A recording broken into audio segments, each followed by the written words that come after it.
Tabora kuna uzalishaji wa tumbaku inayozalishwa nchini zaidi ya asilimia karibu 65 mpaka 70 inatoka kwenye mkoa wetu wa Tabora.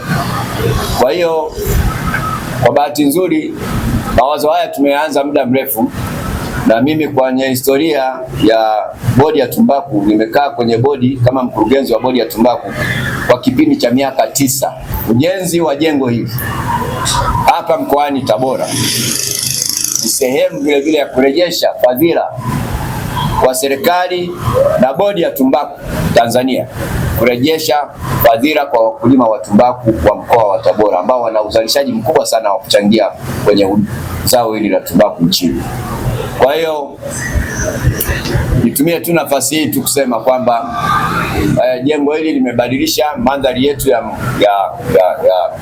manispaa hapa kwa Majengo, lakini ni matarajio yangu kwamba uboreshaji wa namna ambavyo tutaendelea kulitumia jengo hili, lakini mnasema mna awamu zingine kwa sababu kiwanja hiki bado ni kikubwa.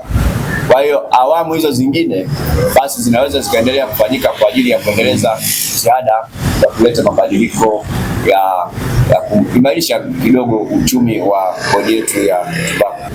Katika kuboresha utendaji wa bodi, serikali katika bajeti ya mwaka wa fedha wa 2021/2022 ilitenga kiasi cha fedha cha shilingi bilioni 1,237,452,670 na senti 13 kwa ajili ya utekelezaji wa mradi wa ujenzi wa jengo la ofisi ya bodi ya tumbaku Tanzania katika kiwanja namba 2030 Kitalu A, eneo la kata ya Kanyenye katika manispaa ya Tabora.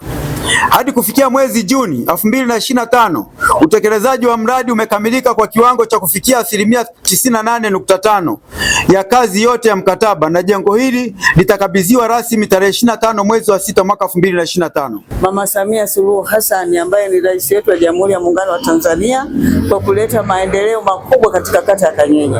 Namshukuru sana na nampa hongera sana.